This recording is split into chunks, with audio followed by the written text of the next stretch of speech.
like to read scripture here at the beginning. Blow the trumpet in Zion and sound an alarm in my holy mountain. Let all the inhabitants of the land tremble, for the day of the Lord is coming, for it is at hand. That's from Joel chapter 2, verse 1. We actually sang it earlier here this service in one of our songs. But I'd like to focus a little bit differently and set the stage. The goal, at least for me, whenever it comes to talk about the meaning of the day, I feel we need to go through the verses. We need to read about the trumpets and hear what they have to say. It's not a vast passage, but I feel it's important to review those things. But I do like to ask the question, because I feel it's not just an academic question, but it does carry thoughts that should prompt us to ask ourselves questions about what we think and what we're building upon. Part of what I'd like to highlight, and I'll try to highlight at the very beginning, is that God is not going to build the new world on the foundations of the old. What he's not going to do is take our world today and just sort of overlay something better on top of it. He is going to absolutely rip up the foundations of this world, for they are all cracked, corroded, and corrupted. And he's not going to build on the foundations of this world. He will lay absolutely new foundations. And the destruction of this world's foundations is a part and parcel of what the Feast of Trumpets is designed to help us focus on. That God isn't content to build on the old and just build better things. He wants to build completely anew. So we're going to go over what happens on the day of the Lord today. And before that, we want to take a quick look at the foundations of this world to understand one facet of why such a devastating day is necessary. And the title of the sermon today is An End to Old Foundations. An End to Old Foundations. Well, you and I live in a world, how many trailers start that? In a world where you and I live. In a world where we live and go to work and go home and have our families. What is the foundation of this world? Really, what is the foundation of this world? We can see what's been built upon it. We can look around us and see what's been built upon it. Now, you might think, well, the United States is built on different things than, say, Russia or, say, China. I would actually challenge that, and I'll challenge that a little more as we get into it. But let's just talk about the United States for right now, and let's look at what's currently being built on the foundation in the United States. We are in rampant gender confusion where people don't know what boys and girls are anymore.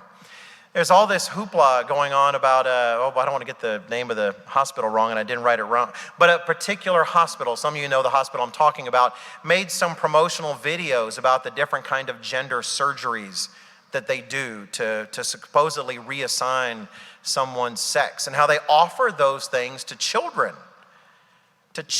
where they literally mutilate their bodies in an attempt to make them physically look like the other sex. And they praise it like it's something positive. And you have they're not technicians, really the administrators, and I suppose some of the medical personnel, talking about their procedures, and there's pleasant music behind them, and there's a pastel background, while they're talking about the mutilation of children. It's insane. That's what we're building today on our current foundations. You look at the political sphere. I'm not that old. I'm 52. I know for some of you it's like, well, how are you standing up there? What's wrong? Do you need help? Do you need a chair? And others are thinking, man, you're like halfway there. What in the world? You're like a virtual infant. Why am I listening to you? But I've lived through several presidencies and several different changes of Congress, and at least I personally can't think of a time when I've seen it quite like this, where it's so personal. We recently had a speech by the current president, which I don't know who designed those optics, but those were just the worst optics ever, and something, but they did that on purpose. I can guarantee you no president decides to look like Hitler in front of a Nazi-like background on purpose. I'm really pretty sure he did not do that on purpose. But don't get me wrong, I think the Marines were there on purpose. And talked about how, that our republic, our democracy is in danger from some of those who really align themselves very closely to Mr. Trump. And it's difficult because there are people that would say prefer Mr. Trump be elected instead of Mr. Biden next time, if it comes between the two of them, that don't necessarily align with all the things that people that supported January 6th, et cetera. And they felt, so all of us, having a president get up and say such things about from the lowest to the highest of one particular side of opponents, is that what's going on?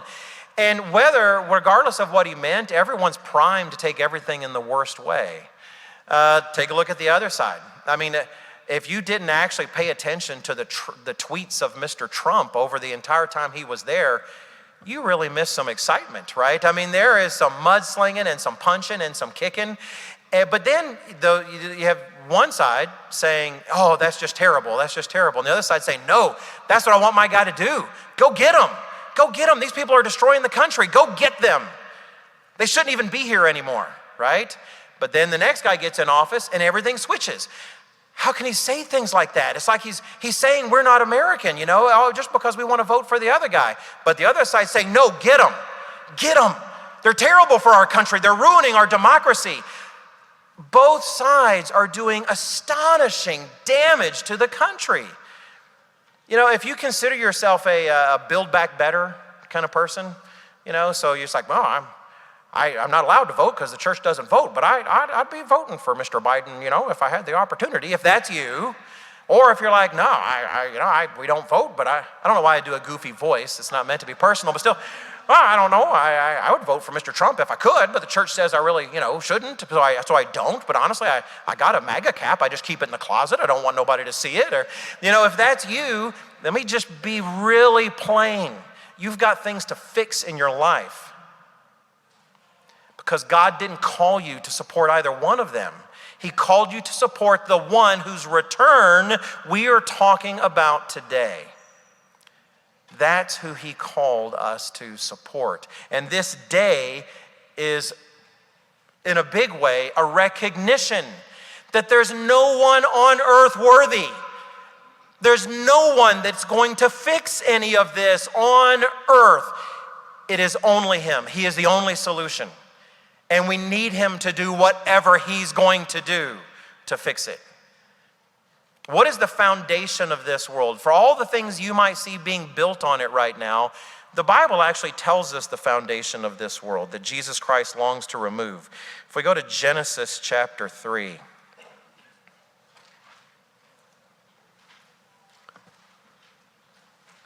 I remember being in Mr. Ogwin's congregation in Dallas. And you can almost always guess he's going to go to Genesis at a certain point. It's like, it all starts right there. He's going to go to Genesis to talk about some of these things. And almost never do you think he was going to go to Genesis and he didn't. But sometimes you didn't think he was going to go to Genesis and he did. Because really the foundation of our entire world is laid right here. And I doubt that I have to tell you the entire story, but I do hope you'll read it. It starts at Genesis 1:1. It's easy to find in your Bible. And I would recommend reading the whole thing if you haven't. But after Adam and Eve sin,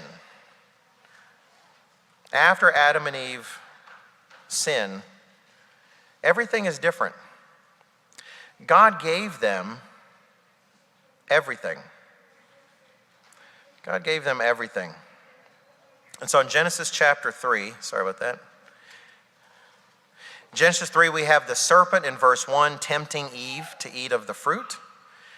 And we have Eve eating of the fruit, and then she hands to her husband, and it says that her husband ate as well.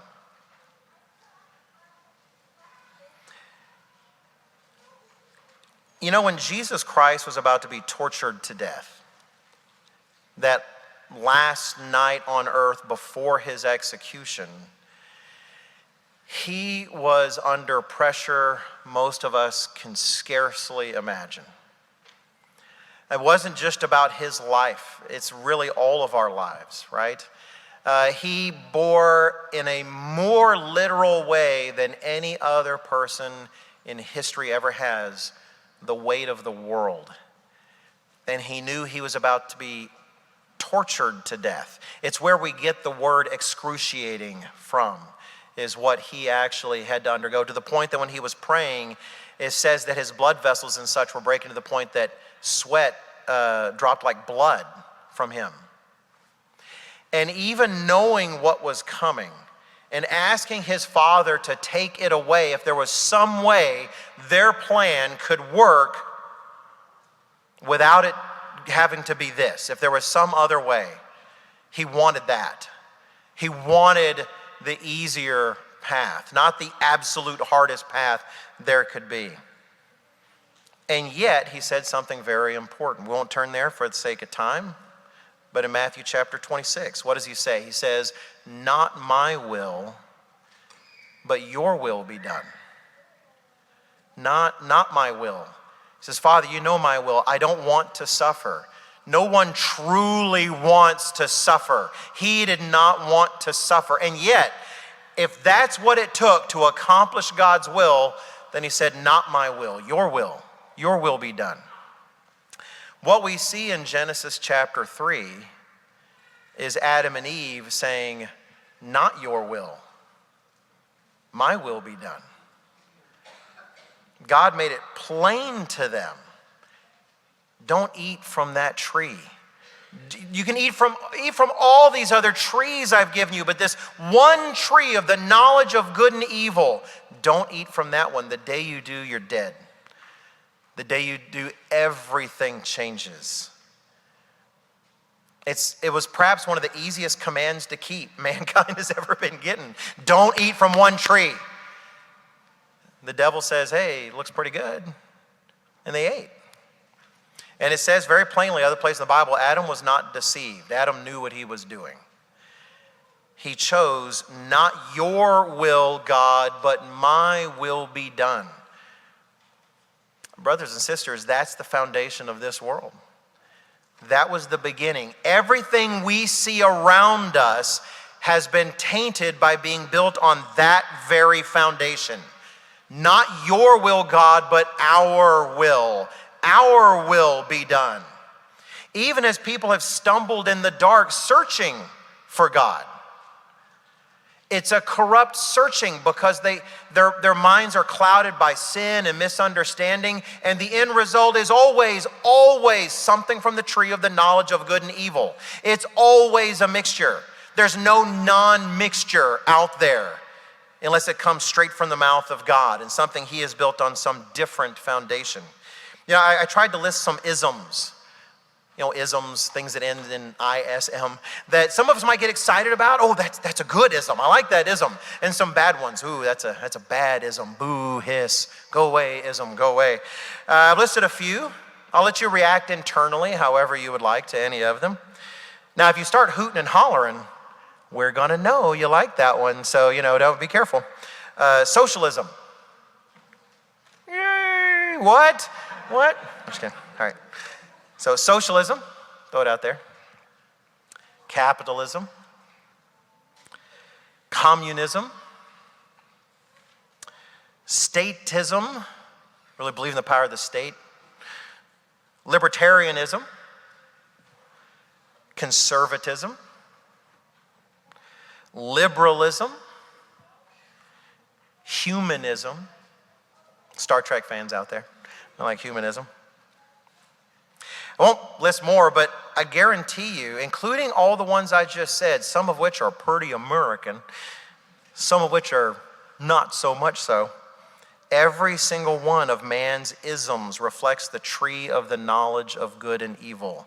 Every single one. There's a book I have not read yet, but I've listened to this fellow on podcasts. I'm very interested in reading the book. It's by a fellow named Patrick Deneen, Deneen, Patrick Deneen. And it's titled, "Why Liberalism Failed." And it definitely has to talk about politics, but it's a lot more about philosophy. And you might think it's that he's a real conservative. Well, he is actually. It's a part of why I first heard him was in a podcast debate between him and another conservative. It was actually really interesting. But when he says liberalism, he doesn't mean a modern political liberal. He's not talking about what today you might hear on Fox News or CNN about being a liberal. No, he means liberalism. He's actually talking about the very fundamental principles on which the country was founded, which was more liberalism in the past, not what, say, you might call a liberal today. People didn't found the United States as conservatives trying to reproduce what they fled from in other countries, or trying to reproduce the monarchy in England. They wanted something different. You look at the principles of the Declaration of Independence, that we have a right, according to the Declaration, to pursue to life, liberty, and the pursuit of happiness. I always want to throw pursuit at the beginning, and then I get pursuit of happiness and realize I messed up and I got to start over.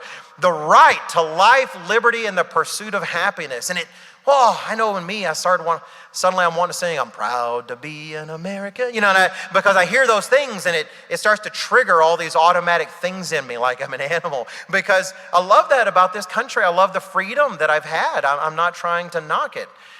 You look at the Constitution and the structure, and so many people today, that, let me just confess, if you don't mind a little confession, a part of me sympathizes with, I'm drawn toward people who want to get back to the Constitution. They say, what's going crazy now? Why is everything going crazy?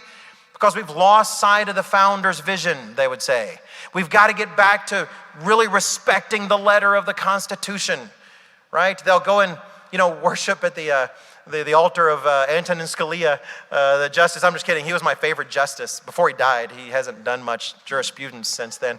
But I really liked Antonin Scalia because he really focused on the letter, and he didn't try to make anything up, but even when he made decisions I didn't agree with, I at least understood the logic because he was trying to stick with the letter. And they would say, we've got to get back to the founding principles of this country. Thomas Jefferson, George Washington, Patrick Henry, we've got to get back to that. And that's why I'm fascinated by this book, because everything I've heard about what he's written makes a lot of sense to me. And what he highlights is all the things that we are enjoying, quote unquote, today. The destruction of the family, the constant division, people on the extreme left and right appealing more to strong men that can reshape the world the way they want. The reshaping of what it means for sex and gender, the complete ridicule of religion in the public sphere. He says all of that is the unavoidable product of what the founders put in place at the beginning of the United States of America, which is a radical sense of individual rights, and that we all have the right to pursue life, liberty, and happiness. Because I did it again. I put pursuit at the beginning. We all have a right to life, liberty, and the pursuit of happiness. If some guy is going to be happier pretending for his entire life that he's a woman, he should have the right to do that, they would say. In fact, in this debate, one fella, hardcore conservative, talked about how excited he is about gay rights. He said, it's wonderful. Yes, these people should be allowed to do whatever they want to do. That's what it means to hearken back to these things. And yet, brethren, those are the things that are destroying our country and destroying us as a people. And yet, what are the alternatives? Well, that's what you see today. We need to get a strong man in office, right? If he's already been in office before, they think that's all right. That'd be the one a lot of them want again. That he's going to change these things. He's going to outlaw talking about some of these things in schools. He's going to outlaw talking about some of these things in colleges. And that's going to make everything better. Is it going to make everything better? It's amazing how many people are incredible champions of free speech, unfettered free speech. Say anything you want to say. That's how this country is going to work. But then they want to ban certain things, like, say, critical race theory in the classroom. And don't get me wrong, I'm not rooting for any of these things. None of us should be rooting for any of these things. We're rooting for God. Radical free speech, is that what we want? Well, call me narrow-minded, but here's what I care about free speech, that we can do the work. That we can preach the gospel, That's what I care about. That's what's most important, because that's the mission that counts. That's what we're here to do. The foundations of this world, life, liberty, the pursuit of happiness. Why do we not have a national religion in the United States? Well, because a lot of people came here for religious freedom, right? They didn't like the idea that you got to pay, say, some of them, taxes to a certain church. Some liked it very much. They just wanted it to be their church. There is no national American religion. And it's part of why you and I can meet in this building today. We benefit from that. It's a wonderful freedom to have. But it also means the religion next door to you may be radically different. The religion in this town may be radically different. Next thing you know, you think, well, these people want to involve peyote in their religion, and take hallucinogenics. Do we allow that or not? Someone says, well, hey, we really want to worship the devil. And you've got your 10 commandments here. That's great, but we'd like this goat-headed monstrosity to be there too. It's like, well, okay, no, not your religion. Your religion, no. We're not going to allow some goat-headed monstrosity on. Well, then what makes our religion safe? Right? Do you understand? This is a losing scenario. Where is the solution? Brethren, today is about the solution. It's Jesus Christ coming from the sky, meeting up with us and saying, let's get this done. And coming down and absolutely ripping up the entire foundations. Every single bit. Because you can't build on these foundations. Turn to Psalm 11.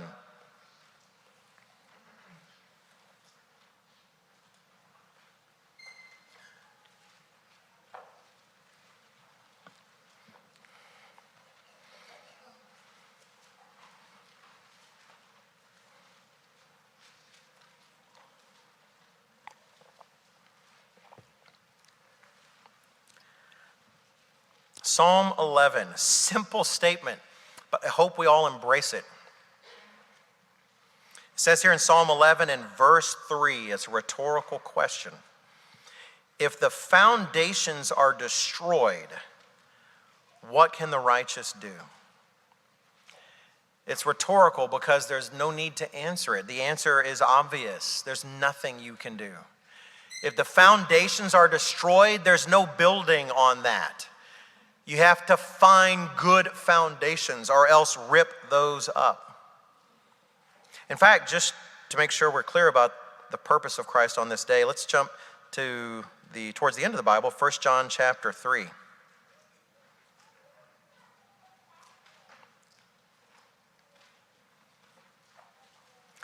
In 1 John chapter 3, if I ask you why Jesus Christ came to this earth, I'm sure many of you could have many different answers because there's multiple facets to what he came to achieve, to be sure. But we do have one of the reasons Jesus Christ came to earth told us explicitly here in 1 John chapter 3. 1 John 3 and verse 8. 1 John 3 and verse 8, we read, "He who sins is of the devil, for the devil has sinned from the beginning. For this purpose, the Son of God was manifested, that he might destroy the works of the devil." Every single one. Every single work of the devil, absolutely uprooted. Jesus Christ, towards the end of his life, was telling his disciples that the ruler of this world is coming, the devil is coming, and he says, he has nothing in me. If you did a Venn diagram, the devil and Jesus, there's no intersecting of those Venn diagrams. There's got to be at least one person out there that really resonates with Venn diagrams, and that was your shining moment.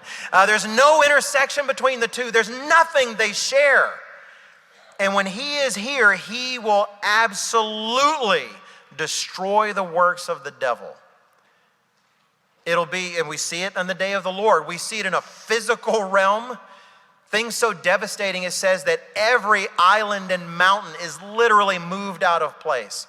When God says he comes to shake the earth, he means that. Mankind has spent 6,000 years drawing what it thinks civilization should be on the Etch-a-Sketch, and God's going to grab it, and it's all going to be gone. So he starts with those things.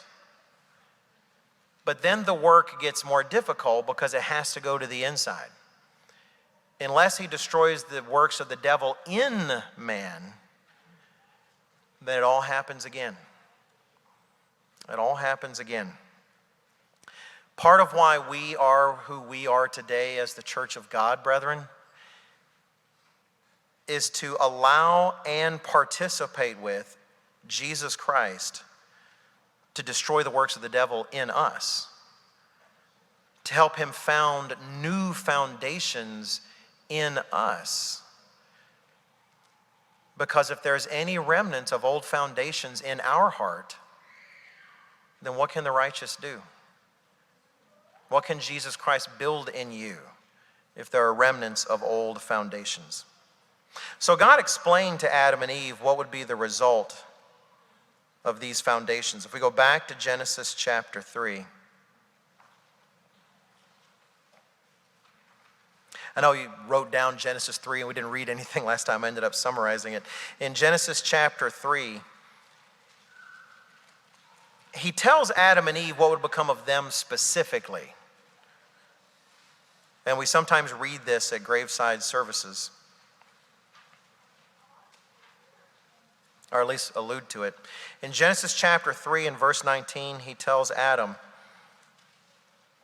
he says, verse 19, "In the sweat of your face you shall eat bread till you return to the ground." It will be work and striving and struggle for you, he says, in a world that no longer cares whether you live or die.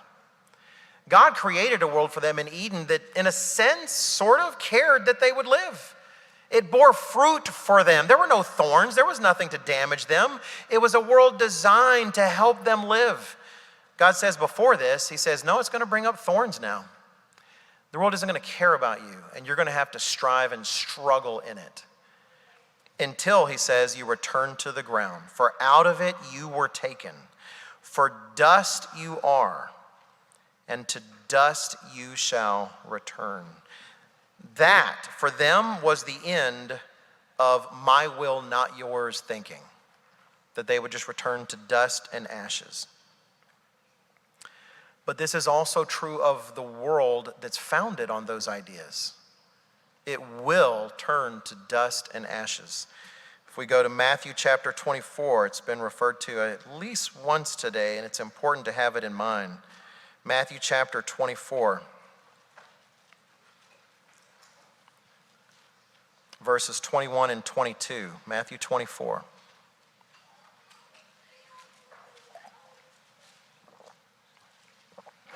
When thinking about the coming day of the Lord, it is so vital to keep this in mind. Matthew 24, verse 21 and 22. Starting verse 21.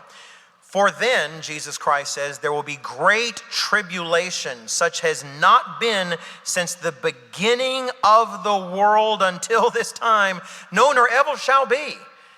Brethren, we've lived through terrible times. Some of us are too young to remember some of those terrible times, but we heard about some earlier. We had in the sermonette mentioned World War II.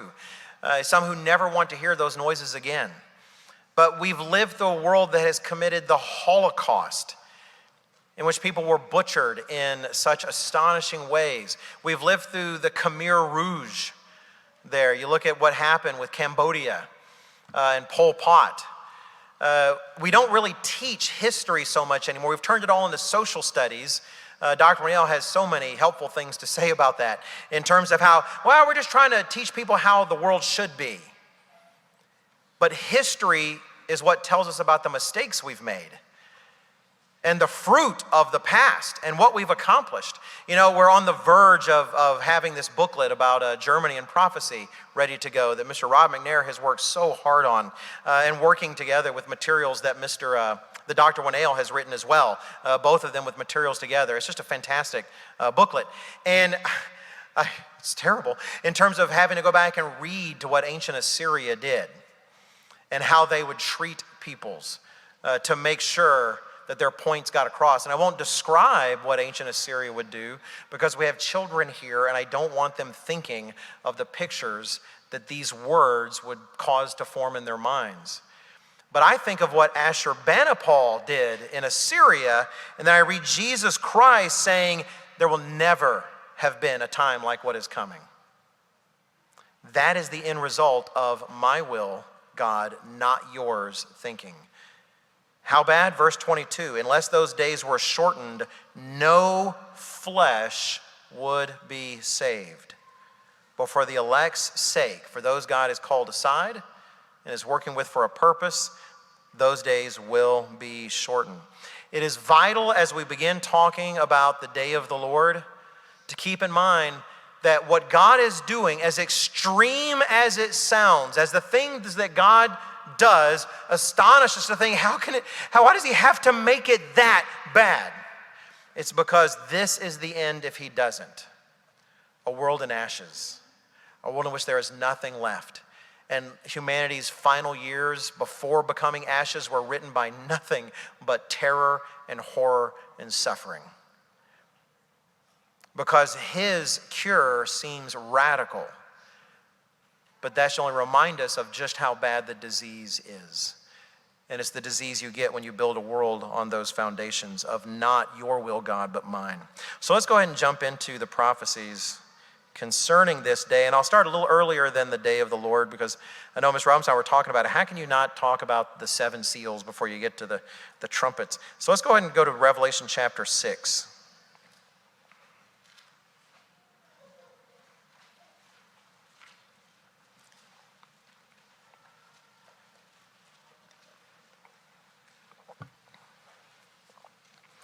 Revelation chapter 6. I'm going to read quickly through some of this. Let's go through Revelation 6, verses 1 through 8.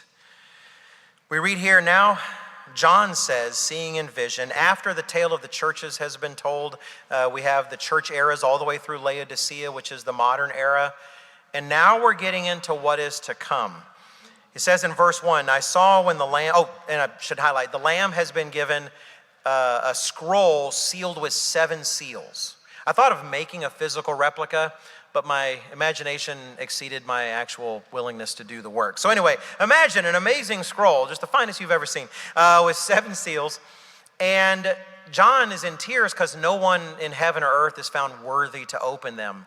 But the Lamb is worthy. He is worthy amongst us all. And so he begins opening the seals. And each seal is a revelation of things to come. So in Revelation chapter 6 and verse 1, it says, now I saw when the Lamb opened one of the seals. And I heard one of the 4 living creatures saying with a voice like thunder, come and see. And behold, and I looked, and behold, a white horse. And he who sat on it had a bow. And a crown was given to him, and he went out conquering and to conquer. When he opened the second seal, verse 3, I heard the second living creature saying, come and see. And another horse, fiery red, went out, and it was granted to the one who sat on it to take peace from the earth, and that people should kill one another. And there was given to him a great sword. Verse 5, when he opened the third seal, I heard the third living creature say, come and see. So I looked, and behold, a black horse. And he who sat on it had a pair of scales in his hand. And I heard a voice in the midst of the 4 living creatures saying, a quart of wheat for a denarius, and 3 quarts of barley for a denarius, and do not harm the oil and the wine. When he opened the 4th seal, I heard the voice of the 4th living creature saying, come and see. So I looked, and behold, a pale horse. And the name of him who sat on it was Death, and Hades followed with him, that is the grave. And power was given to them, these 4 horsemen, over 1/4 of the earth. Today, that would be approximately 2 billion people.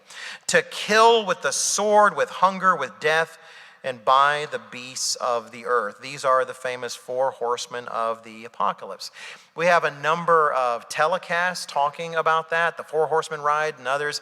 We recently had a series from Dr. Winnail on each of the horsemen.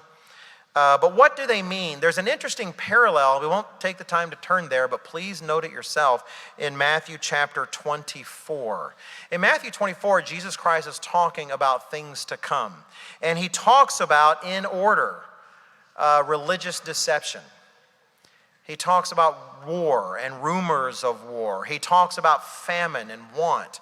And he talks about disease.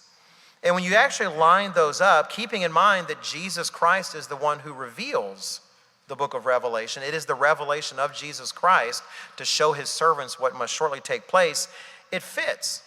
You have religious deception. You have one on a white horse with a crown and a bow. Not with many crowns like Jesus, who also rides a white horse, and not with a sword like Jesus, but with a bow. It's a counterfeit Christianity. You have warfare, and that's the most blatant of the horses, perhaps. You have, with a sword, come to take peace from the earth. And then in the same order, it talks about famine coming, and then pestilence. And you see the other two horses, black and pale. But there's a difference there. In Matthew chapter 24, in that context, he talks about how the end isn't yet. And he's talking about the times even far away leading up to the times ahead. And think about it. When has mankind not had religious deception? When has mankind not had warfare? Really, you could say the first war was between Cain and Abel. And you might think, well, it's just two people. Well, percentage of the population, it was virtually a world war, you know. I mean, it's a lot of people. So when has mankind not had warfare? When has mankind not had famine with people in want? And then finally, when have we not had disease? The four horsemen represent something completely different.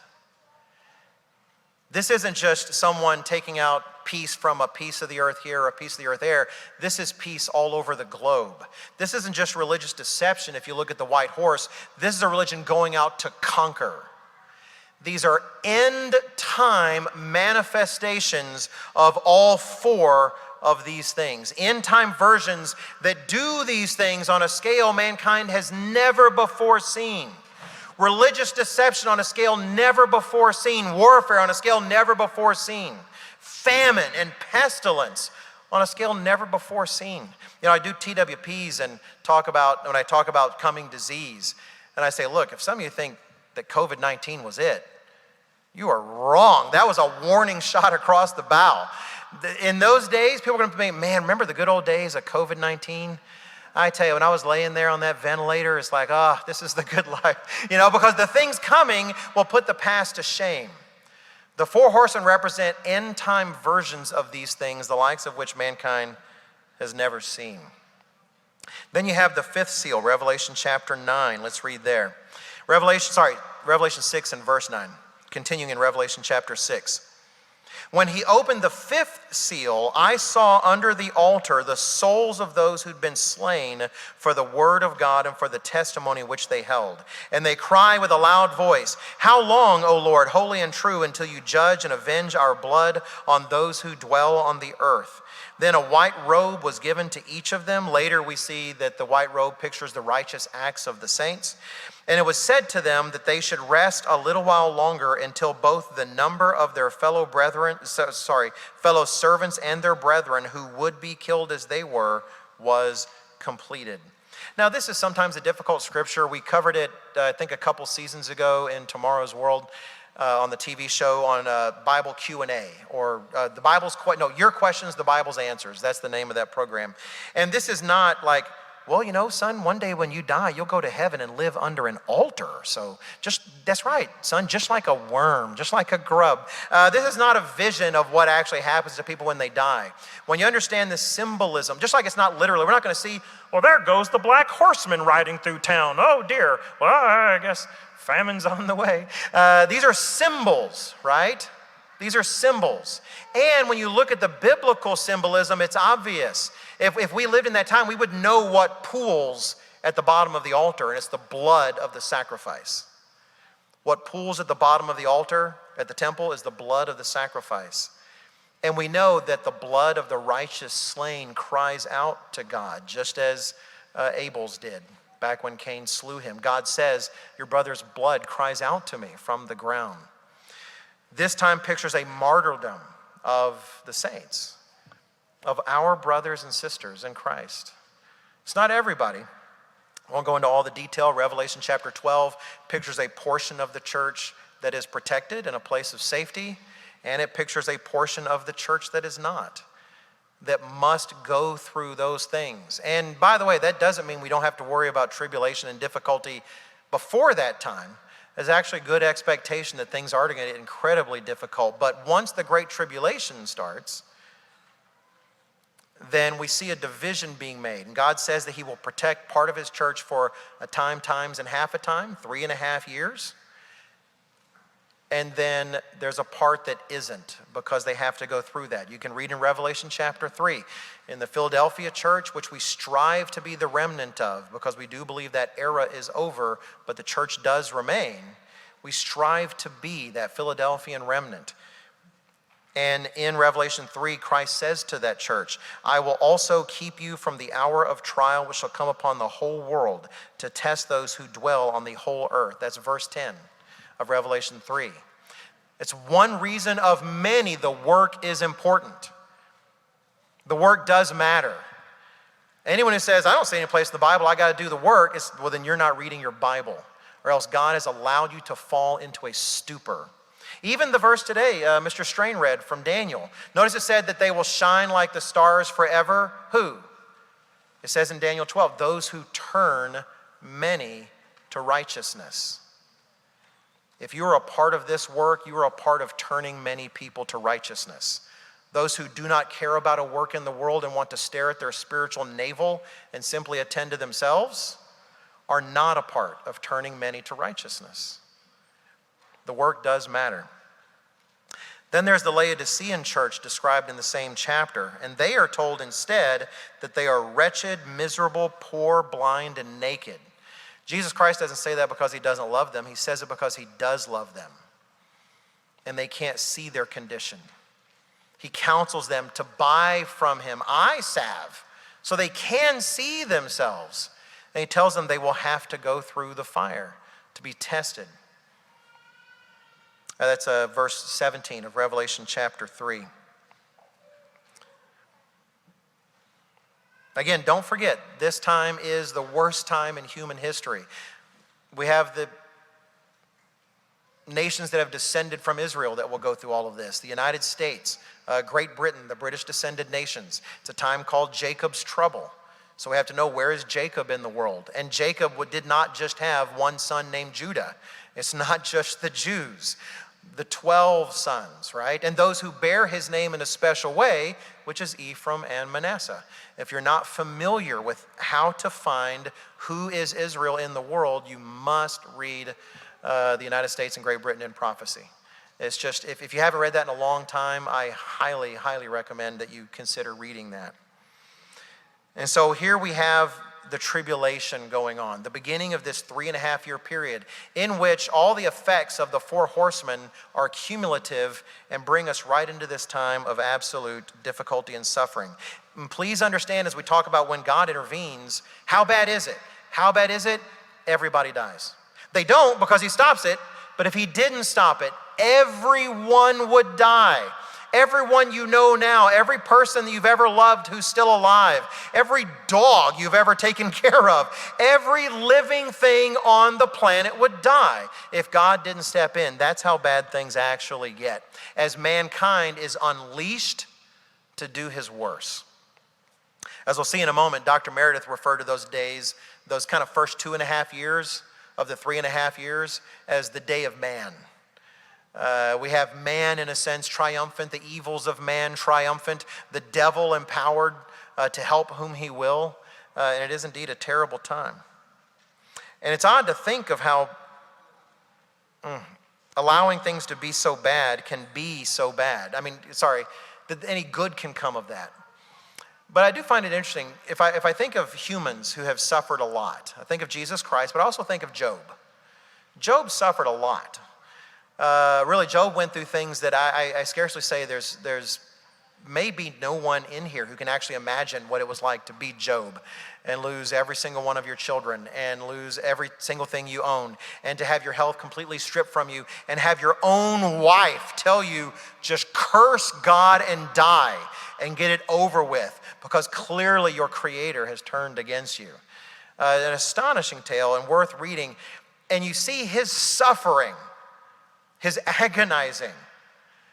And then you read in James, we won't turn there also for the sake of time, but in James chapter 5, where James says that God allowed all those things to come to Job for the merciful end that he had in mind for Job.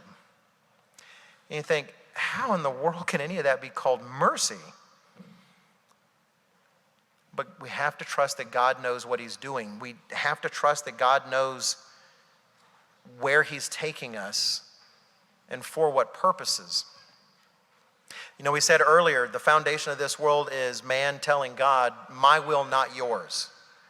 The foundation of the world to come will be built on Jesus Christ's statement, your will, not mine. But that's part of what God wants to know of you and me in this life. You know, when you're really happy and life is going your way and you're getting the things you want, it's pretty easy to say, man, God, you're pretty awesome. You know, whatever you want, God, that's what I want. But God needs to know from us. Anybody can say that. When things get difficult, when we suffer pains, when a decade passes and it seems as though our prayer still has gone unanswered for reasons we cannot comprehend. That's what God wants to know. Will you still say, my will and not yours? Because those are the people he wants to build those new foundations with. So with all of this suffering and all of this death and all of this slaughter, we get to Revelation chapter 6 and verse 12.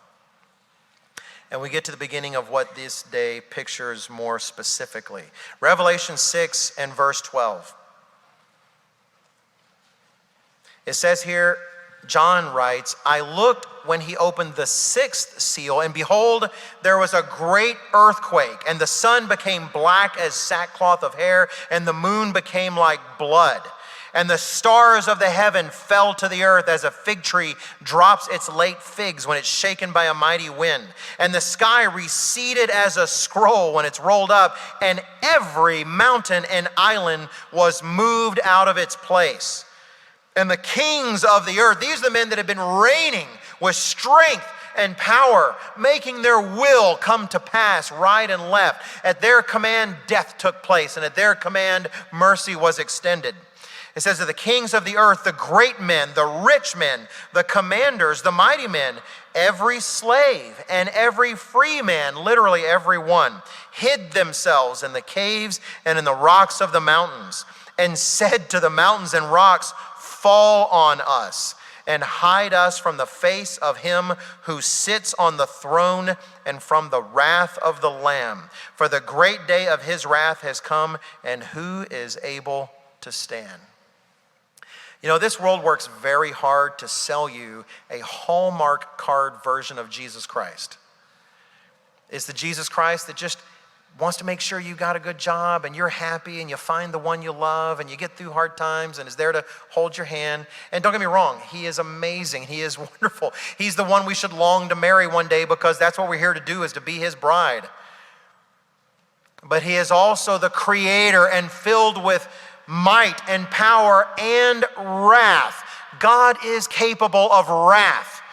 This world doesn't even think that's possible. How could God have wrath? They use ideas of God's wrath as somehow evidence he doesn't exist. And yet, don't you internally feel wrath sometimes when you hear about some completely unrighteous thing? I mentioned, I think, on the podcast, the thing that tends to get me is crimes against children. Or sometimes the elderly, I've discovered, because there's so much footage now of terrible things happening all over the world. You know, crimes against the helpless. And it's just sometimes I see it or I hear it and I can't let it go unless I pray about it. It's like I have to ask God to remove it from me. Jesus Christ is capable of wrath. And we ignore that even in our own lives at our peril. What this sixth seal represents is miraculous intervention in the world, that God himself is about to step into the world. It announces that the day of the Lord has arrived, and God says, enough. He cannot stand to put up with it any longer. Mr. Strain mentioned so well the idea that surely Jesus Christ is more excited about us becoming a part of his family even than we are. That he and God have been working towards this since the foundation of the world, since before that it was their plan. And can we fathom how hard it is for God to see every abuse, every sin, every crime? I don't want to say the words of these crimes because, again, I don't want to plant those specific pictures in your mind, but just think of everything that has ever happened on the earth, every degradation, every horrible thing, every horror out there the world celebrates now for entire months at a time, ridiculing the way of God and perverting the lives of others and children. And how much he is chomping at the bit to say, please, I'm ready to go fix this. Let me fix this so it never has to happen again. And how he and his Father long for that, but they work in a certain way when you see in Scripture.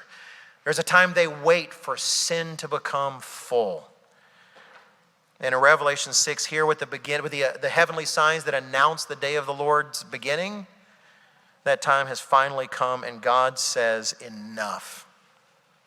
I find an interesting parallel. If you keep your place in Revelation, we'll come back to it, but turn to Zechariah chapter 2. Zechariah chapter 2.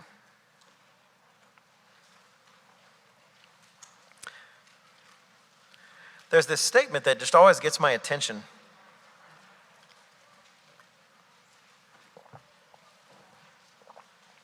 Zechariah chapter 2.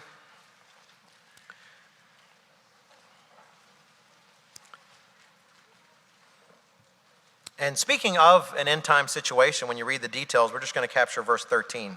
Zechariah 2 and verse 13. We're told here, "Be silent, all flesh, before the Eternal, for he is aroused from his holy habitation." This idea that mankind does what it does and things go on here and there and they move, and then next thing you know, God is standing from his throne. And you realize that you need to be quiet. Because for God to be moved is everything. And I find that parallel. I told you to keep your place in Revelation. Let's go back to Revelation, but let's go to chapter 8. Revelation chapter 8, and we have the seventh seal. And in Revelation chapter 8, starting in verse 1, we see that when the Lamb opens the seventh seal, it says there was silence in heaven for about half an hour. I just can't even fathom silence in heaven for half an hour. If you actually read the earlier chapters, heaven's like the busiest place in the universe. There's multi-headed creatures everywhere, and everybody's flying around. They're all praising this and praising that, and there's so much going on. It's like a tremendously busy place. It is the nexus of all creation. And yet, what is about to happen is of such fundamental significance to all of reality that even heaven itself sits in silence for half an hour, because the Eternal is moved from his holy habitation, and the day of the Lord is to begin. And so we see in verse 2, it says, "I saw the seven angels who stand before God, and to them were given seven trumpets. Then another angel, having a golden censer, came and stood at the altar. He was given much incense, that he should offer it with the prayers of all the saints upon the golden altar, which was before the throne. And the smoke of the incense with the prayers of the saints ascended before God from the angel's hand. And the angel took the censer, filled it with fire from the altar, and threw it to the earth. And there were noises, thunderings, lightnings, and an earthquake." And this is just announced at the beginning of the seven trumpets. Brethren, every time when you pray before God, "God, please fix this world. I'm tired of seeing these people suffer. I'm tired of suffering. I'm tired of seeing unrighteousness win and the righteous lose. I'm tired of seeing the suffering where people are so perverted they don't even know they're suffering, and they don't know what they're doing to the generations to come after them and after them. When we see this world and we go before God on our knees and ask him like we've been taught to ask, your kingdom come, those prayers are bound up and they go before God and he acts. And this is the time when those actions take place. So the trumpets, again, keep your place here. We'll come back to Revelation. But let's turn to Leviticus 23 and remind ourselves why we're talking about these things today.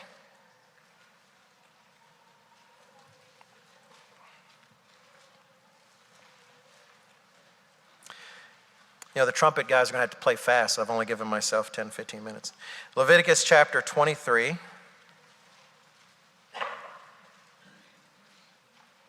And we'll read about the Feast of Trumpets starting in verse 23 of Leviticus 23. Leviticus 23:23. We read here, then the Eternal spoke to Moses, saying, speak to the children of Israel, saying, in the 7th month on the first day of the month. This is the first day of the 7th month on God's calendar. It says, speak to the children of Israel, saying, in the 7th month, on the first day of the month, you shall have a Sabbath rest, a memorial of blowing of trumpets, a holy convocation. You shall do no customary work on it, and you shall make an offering by fire to the Eternal. This is why we keep this day. It is a memorial of the blowing of trumpets. But what trumpets? When you think about the holy days, trumpets really stands out. You got some clearly tied in with festival harvest periods. You got some historical ones, Passover.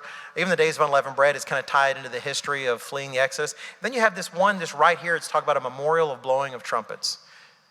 Why? It was covered so well in the sermonette because it's picturing this day. Let's go back to Revelation. Before we do, let me actually read two other things. We're going to be going back to Revelation chapter 8. But I'd like to read what Dr. Meredith wrote in The Holy Days, God's Master Plan, about all of this in this time.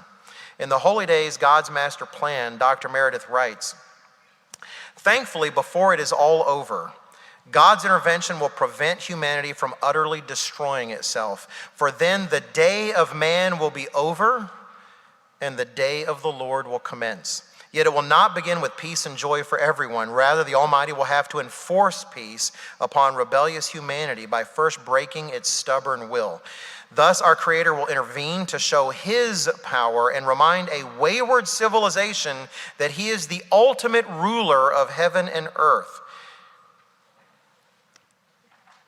He says elsewhere in the same booklet, of course, the trumpet plagues are described in Revelation 8 and 9, coming after the Great Tribulation. These awesome plagues will literally shake this earth like nothing ever has before. At a time when the prophesied beast and false prophet have just destroyed millions of lives with awesome technological weapons of war, then the great God intervenes to show His power and remind a rebellious civilization that He's the ultimate ruler of heaven and earth. I'd like to highlight, you probably don't have this issue of Tomorrow's World yet unless you are a time traveler. Raise your hand. That would have been fascinating. Anyway, this is the October-November issue. You should be getting it very soon. And it has an article by Mr. Richard Ames I want to highlight that is perfect reading for this season called The Day of the Lord, What Is It? With a precious looking blood moon on there. Look at that, Anyway, my thanks to Mr. Robinson and the crew that works so hard on these magazines and our editors, a lot of which are right there in the audience. Thank you guys. But this is Mr. Ames just doing what Mr. Ames does so well. And he goes into this time, the day of the Lord, so thoroughly. In fact, I'd also like to highlight in the middle is a 3.5-year timeline that Mr. Robinson and Mr. Ben Graham worked very hard on. Thank you, Mr. Ben Graham. Thank you, Mr. Robinson. It does have 2 typos. No, I'm not going to give you a quarter when you find them, but regrettably, they were the last things we put in there, and go figure. There's 2 typos. So. One's very subtle. Bet you won't find it. The other one you'll probably find. Anyway, they did a magnificent job with this, and so please do take a look. We're planning on eventually in the future turning it into some sort of digital product.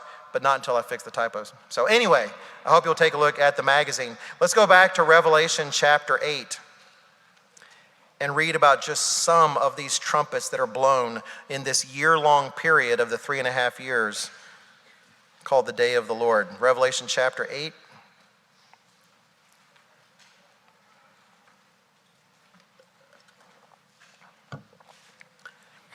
And verse 7. Revelation 8 and verse 7. We read here, the first angel sounded, that is, sounded his trumpet, and hail and fire followed, mingled with blood, and they were thrown to the earth. We can read these so fast, and we're going to read them, but I hope you'll think about them. What if you were standing outside, and have you ever been outside in a hailstorm? I have. It's not, pleasant. That bonks you on the head if you're not careful. But imagine hail that God has sent to punish humanity. And then you notice it's not just hail, it's fire. It's hail and fire. And then you notice it's hail, fire, and blood raining from the sky on planet Earth. It says also a third of the trees were burned up and all green grass was burned up. I see images of California and its occasional wildfires. And imagine the entire world going through California. Have you ever had a fire kind of far away from you in the state, but you smell it in the air? Yeah, I've been through that before. It's like, and you smell, it's like, what is that? What is that smell? And you realize there's this fire, way down. Sometimes it can even be in another state if the fire is big enough and you catch wind of that. But imagine what it'll be like all over the entire earth when God decides suddenly a third of the trees are on fire and a third of the grass. Verse 8, the second angel sounded. It says something like a great mountain burning with fire was thrown into the sea, and a third of the sea became blood. Blood, not just red necessarily. It just seems literally to be saying blood. Is it just red like blood? I read blood. I'm a pretty simple guy. And we were talking earlier like this might be some kid's favorite. If you're boys, and a third of the sea became blood. Wow, this is the gory stuff. Well, it is. Can you fathom a third of the sea actually being blood? And it says in verse 9, a third of the living creatures in the sea died, and a third of the ships were destroyed. If a third of every living creature in the sea died, floating to the surface, bloating and rotting, it's not a pretty place. It says in verse 9, a third of the living creatures died, and a third of the ships on the sea were destroyed. And there's a lot of commerce going on at that time. It's actually a time of great commerce during the tribulation. Verse 10, it says, then the third angel sounded, and a great star fell from heaven, burning like a torch. And it fell on a third of the rivers and the springs of water. The name of the star is Wormwood. A third of the waters became wormwood, and many men died because of the water, because it was made bitter. Have you ever had announcements like you need what they call a boil notice, in your area because something's happened in the water and they want to make sure? There's not going to be enough notice. How do you know? Is every third glass of water potentially going to be poisonous for you? What would life be like for you? If the oceans were blood, there's dead fish everywhere, it's raining hail, fire, and blood, and you don't know if your next glass of water is going to kill you. It says in verse 12, the fourth angel sounded, and a third of the sun was struck, a third of the moon, and a third of the stars, so that a third of them were darkened. A third of the day did not shine, and likewise the night. What a hellish scenario this is. Now, keeping in mind, if mankind were left to his own devices, all this and worse would happen and the world would be gone. God is giving mankind a taste of what he would have done with the world. He says elsewhere in Revelation that he comes not only to attack the people, but to destroy those who destroy the earth. And he's giving them a taste of that. What do you do with your children? Sometimes we have to make up punishments for them that are artificial in nature, but they're meant to prevent the real life punishment of their actions. There's nothing necessarily sinful in going out into the street, but when you're a child and don't know how to look both ways, it can be fatal. And so, maybe it's a little bit of corporal punishment. I don't know what you do with your kids, but I know what we need to do is what is necessary for them to know, don't go out into the street. That's a time you don't say, well, you know what? I'll let them get hit by a bus once. They'll know better next time, right? Mankind was heading towards that. We read that in Matthew 24. And so as extreme as all this is, keep in mind, this is him having to make an impression that will last, hopefully, 1,000 years. As bad as all of that is, it says in verse 13 of Revelation 8, and I looked and I heard an angel flying through the midst of heaven, saying with a loud voice, remember that's only 4 trumpets, woe, woe, woe to the inhabitants of the earth because of the remaining trumpet blast of the trumpet of the 3 angels who are about to sound. Like, oh, you think that was bad? You don't want to be there for the 3 trumpets that are still left. Now, rather than read about those 3 trumpets, I'd like to actually read from Mr. Ames's article in this particular issue because he talks about them in the magazine. Trumpets 5 and 6. He says in this magazine that y'all are about to get, the first woe, the 5th trumpet plague, is described in Revelation 9 as the 5th angel sounds a trumpet announcing a 5-month-long military campaign. The second woe, the 6th trumpet plague, pictures an intense military counterattack. And then he has the verse here, 1 woe is past, behold, still 2 more woes are coming after these things. Then the 6th angel sounded, and I heard a voice from the 4 horns of the golden altar, which is before God, saying to the 6th angel who had the trumpet, release the 4 angels who are bound at the great river Euphrates. That's in Revelation 9, verses 12 through 14. Mr. Ames goes back to summarize, says at this key moment in history, an army of 200 million soldiers. Now, sometimes I don't fully grasp how big that is. Keep in mind, the United States generally has a population of 300 million. The entire United States. It's a little more than that now, like 330, somewhere around there, but 300 million people in the United States.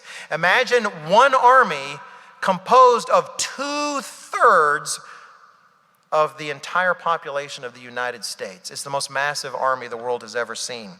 He says this key moment in history, an army of 200 million soldiers will proceed to the west across the Euphrates River and will destroy an entire 1/3 of the earth's population, as if 1/3 of all the people in this room were now dead, whether it's nuclear weapons, whether it's chemical warfare, but gone. It is a vast exchange. It says this phase of the end time World War III will kill literally billions of human beings. As Jesus said, unless those days were shortened, no flesh would be saved. If not for God's intervention, all life on earth would be destroyed. Then finally, we have the 7th trumpet, which is really awesome and was covered in our first sermon. So I won't go into that a whole lot, but how could I not say something, right? You know, we've already read from 1 Thessalonians chapter 4, right? Which is a beautiful passage. Paul says, I would not have you to be ignorant, brethren, concerning those who are asleep. And he talks about our glorification and our change. It's our hope. This is the only hope. But it's not just our hope. You read in Romans chapter 8, the entirety of creation longs for this. It's not just you who wants to be a part of God's family. There's people out there suffering right now that don't know that your transformation into a son and daughter of God in glory is the solution to everything they've ever wanted. There are lands that are polluted, that are being destroyed. The lithium digging out of the ground to make all these electric cars is just ruining places where people could live. All of that is crying out for you. Please do what it takes. Please be a part of this. We long for the revealing of the sons of God. That 7th trumpet announces that Jesus Christ is King, announces all these kingdoms are now his, and then we will be his forever at that time as we put on immortality. Mr. Ames, going back to his article, writes the following. While Christians rejoice at the return of their Savior, the prophesied King of Kings, we must remember this 7th trumpet is also the announcement of a 3rd woe. Remember, it's a happy time for us, but it's still a woe for the rest of the earth. For those who continue to fight against the returned Christ, terrible judgment still awaits, as the 7th trumpet also announces the 7 last plagues described in Revelation 16. They include plagues of painful sores on those who have worshiped the beast power and its image. They include even more poisonous rivers and seas, to the extent that every living creature in the sea dies, it says in Revelation 16:3. The sun will become still hotter, resulting in extreme heat waves that torment those who will not repent of their sins. And Mr. Ogwyn says in Revelation, the mystery unveiled, this pouring out of these final things, these 7 bowls of wrath, occur rather quickly, as we see when we examine the nature of the plagues. If the second and third plagues, for instance, lasted more than a few days, all life would perish from the planet. And I do cover the time between trumpets and atonement in a Living Church News article from 2018 titled From Trumpets to Atonement. It's not the most imaginative title, but it's very literally so to talk about those things. It's easy to think of these things as harsh, brethren, but let's just look at one more verse before we do conclude, and I'll have another verse when we conclude. Revelation 16 and verse 10. Revelation 16 and verse 10. The bowl judgments that happen after Christ has gathered his people and is preparing to take out Satan the devil on the Day of Atonement, during this period, it says in Revelation 16 and verse 10, then the 5th angel poured out his bowl on the throne of the beast, and his kingdom became full of darkness, and they gnawed their tongues because of the pain. Have you ever been in enough pain that you have chewed your tongue? Let me say my appendix really, really, really hurt. I did not chew my tongue. That was not thinking, I'm going to start chewing my tongue because this is bad. They're in such pain that this is how they respond. And yet, knowing it's from God, we read earlier, they said, hide us from the wrath of the Lamb. Knowing that this punishment is from God for their sins, read verse 11. What is their response? They blasphemed the God of heaven because of their pains and their sores, and did not repent of their deeds. That's how bad things become. How did they get this way with these people? Because of the lives they've lived built on the wrong foundations. Brethren, we have an opportunity to change all of that, but only if we're building on the right foundation now. What is that right foundation? That right foundation is Jesus Christ's statement, not my will, but your will. If I would encourage you to consider anything in these days between trumpets and atonement, I would encourage you, and I encourage me to think about the aspects of our lives. What are we choosing as sources of entertainment? How deeply do we get into our commentators and our news? Where are we mentally aligning ourselves in terms of what is going on with the world? In what ways are our thinking and our thoughts we see reflected by political pundits or people on YouTube channels that don't even have God's Spirit? I would ask all of us to examine ourselves and ask God, because we need him to help us see ourselves, is this aspect of me that's resonating with this, is it truly something built on the foundation of Jesus Christ, not my will, but yours, God, or is it built on the other? Because we're promised by Jesus Christ that every plant his Father has not planted will be uprooted. But if we can uproot those things now, and we all have them, every single one of us have them, and sometimes they're deep, and their roots go down far further than we want to admit. But if we will allow Jesus Christ to work in us and uproot those plants now, then we have an opportunity. There's actually a passage, I've used far too much time to actually turn to it, but it's in the book of Isaiah. And talking about the ashes, it's in Isaiah 61. Talking about the ashes that mankind will have made of the world,